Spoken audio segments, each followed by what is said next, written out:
बिस्मिल्लाहिर्रहमानिर्रहीम। अस्सलाम वालेकुम दोस्तों, उम्मीद है आप सब खैरियत से होंगे। अल्लाह आप सबको ऐसे ही खुश रखे। रबिका को अपने बाप का नाम मालूम नहीं था। उसने आँख खोली तो उसने माँ के सिवा किसी को ना देखा। उसकी माँ एक डांस क्लब में डांस करती थी और डांस के पैसों से ही घर का खर्चा चलता था। शुरू में उसकी माँ उसे बंद करके काम करने चली जाती थी। वो सारा दिन अकेली खिलौनों से खेलती रहती थी।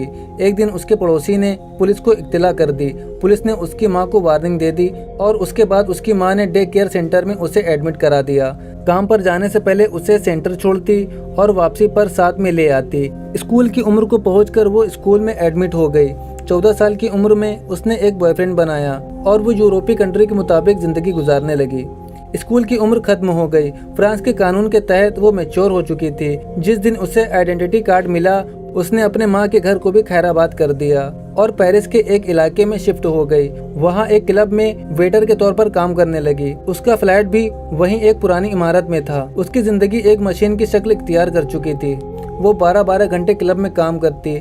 शराब और सिगरेट के बू से उसका हलक पक जाता, लेकिन वो मुसलसल काम करती रहती क्योंकि काम उसकी मजबूरी थी। उसके बगैर वो फ्लैट का किराया अदा नहीं कर सकती थी और ना ही खाने पीने के एक्सपेंसेस बर्दाश्त कर सकती थी। उसका बॉयफ्रेंड बेकार और नशाखोर था। सारा दिन चर्च के सामने धूप सेकता रहता था और शाम को उसके क्लब में आकर उसके पैसों से शराब पीता था। उसे खाना खिलाने की जिम्मेदारी भी रबिका के सर थी। रबिका इस मामूल से बुरी तरह फंस चुकी थी, लेकिन उससे छुटकारा पाना उसके लिए पॉसिबल नहीं था। उस क्लब में उमर नाम का लड़का भी काम करता था, जो कि उसकी जिंदगी का पहला मुसलमान था जिससे उसका ताल्लुक हुआ। वो क्लब का एक अकाउंटेंट था। क्लब की इनकम, उसके अखराजात और वक्त का शेड्यूल तैयार करना, हफ्ते के लास्ट में उन्हें सैलरी देना उसी का काम था। वो क्लब के पीछे दफ्तर में बैठता था। रबिका हफ्ते में एक बार उससे मिलती थी और वो दिन उसकी सैलरी का दिन होता था। जब वो उसके दफ्तर जाती तो वो हंसकर उसका इस्तकबाल करता और सैलरी उसको थमा देता। कई बार की मुलाकातों के बाद रबिका को वो एक अजीब और कुछ अनोखा इंसान महसूस हुआ। क्लब में मुलाजिमीन के लिए शराब फ्री थी। वो किसी भी वक्त शराब पी सकता था, लेकिन उमर कभी भी शराब पीने के लिए काउंटर पर नहीं आया। क्लब के सभी एम्प्लॉय अपने अपने दोस्त को क्लब में ला सकते थे, लेकिन उमर की तरफ से कभी भी कोई मेहमान नहीं आया। क्लब के सभी मुलाजिमीन एक दूसरे के साथ छेड़छाड़ करते रहते थे, लेकिन उमर कभी भी किसी के साथ फ्री नहीं हुआ। वो सभी मर्दों को सर और सभी औरतों को मैडम कहता था। औरतों की तरफ आंख उठाकर भी नहीं देखता था। सारी बातें रबिका के लिए अजीब थी। एक बार वो तनख्वाह लेने गई तो उसने उमर से इस बात का इजहार किया तो उमर मुस्कुराते हुए बोला कि मैं मुसलमान हूँ, हमारा मजहब इन तमाम बातों की इजाज़त नहीं देता है। रबिका को ये बात भी उसकी आदतों की तरह अजीब लगी। उसने पूछा, शराब? उमर ने जवाब दिया कि शराब मैं नहीं पीता, मेरे मजहब में शराब मना है। रबिका को झटका लगा। उसने हैरान होकर पूछा कि क्या जिंदगी में कभी शराब नहीं पी? उमर ने नफी में सर हिलाया। हाँ, मैंने आज तक उसका कतरा भी नहीं चखा। और तुम्हारी गर्लफ्रेंड? ये रबिका का दूसरा सवाल था। उमर ने शर्मा कर जवाब दिया, हम लोग इस तरह की फ्रेंडशिप को अच्छा नहीं समझते हैं। हमारे मजहब में गैर औरत और गैर मर्द दोस्त नहीं बन सकते। हमारी बीवियां ही हमारी दोस्त होती हैं।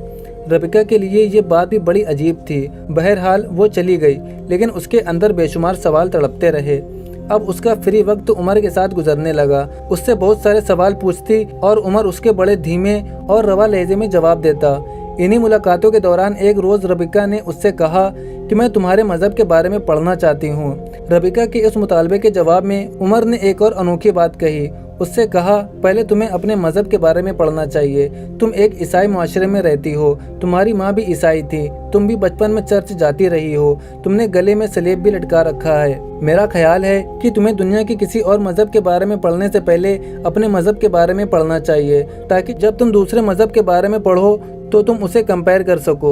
रबिका उमर की बात मान गई और उसने बाइबल खरीदी और उसको पढ़ना शुरू कर दिया। उस मुताले से उसके अंदर एक नई दुनिया रोशन हो गई। वो बाकायदगी के साथ चर्च भी जाने लगी। पूरा 1 साल उसका ये मामूल रहा। 1 साल बाद जब उसे बाइबल के ज्यादातर सबक जुबानी याद हो गए तो उमर ने उसे कुरान मजीद का एक तोहफा दिया। ये कुरान मजीद का फ्रांसीसी में तर्जुमा था। रबिका ने उसे पढ़ना शुरू किया तो वो हैरान रह गई। कुरान मजीद की दुनिया एक अनोखी और अजीब दुनिया थी। उस दुनिया में अमन और रवादारी, सुकून और मोहब्बत था। उसने देखा कि जिस चीज़ को मुआशरा कानून के जरिए इन्फोर्स करना चाहता है, नाफिज करना चाहता है, कुरान मजीद उसे हुक्म इलाही करार देता है और उस पर अमल बरामद करने को सवाब कहता है।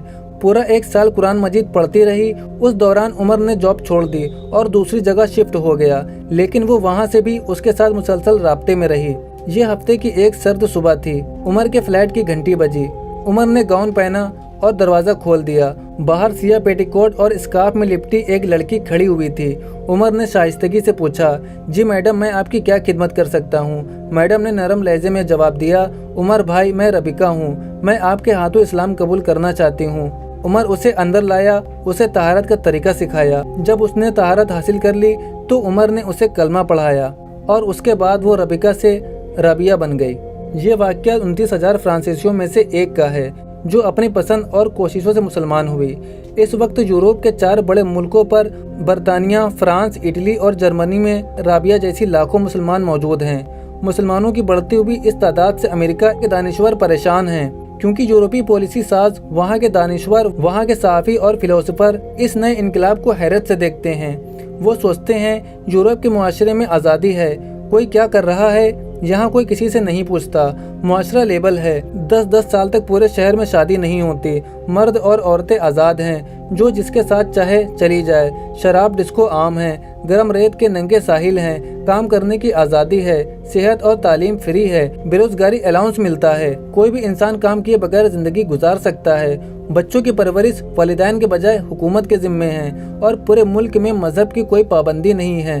चर्च जाएं या ना जाएं, किसी से कोई सरोकार नहीं है। लेकिन उस आज़ादी के बावजूद लोग मुसलमान क्यों हो रहे हैं? वो एक ऐसा मजहब क्यों इख्तियार कर रहे हैं जिसमें पाबंदी है, जिसमें इंसान शराब नहीं पी सकता, गाना नहीं गा सकता, वो क्लब नहीं जा सकता, जिसमें औरतें पूरा जिस्म ढाक कर रखती हैं, सलवार कमीज पहनती हैं, मर्द दाढ़ी रखते हैं, जिसमें औरतों और मर्दों को आम इखलात की इजाज़त नहीं है, जिसमें तमाम मर्दों को और औरतों को दिन में 5 बार मस्जिद जाना पड़ता है, जिसमें साल में 30 रोजे रखने पड़ते हैं, जिसमें औरतें पर्दे के पीछे रहती हैं और मर्द चलते फिरते हुए गुफ्तगू करते हुए नजरें झुका कर रखते हैं, जिसमें बुलंद आवाज में कहकहा लगाना और ऊंची ऊंची आवाज में बात करना इन सबको बुरा समझा जाता है, जिसमें इंसान सुअर का गोश्त नहीं खा सकता, जिसमें हलाल जानवरों को भी मखसूस तरीके से ज़िबा किया जाता है और जिसमें इनफरादियत के बजाय इज्तिमाइयत है। दोस्तों, ये लोग हैरान हैं, यूरोप का आज़ाद ख्याल इंसान आज़ादी छोड़कर पाबंदी वाले मजहब की तरफ क्यों जा रहा है, वो इस्लाम क्यों अपना रहा है। ये बात यूरोप के दानिश्वरों को कयामत तक समझ में नहीं आ सकती,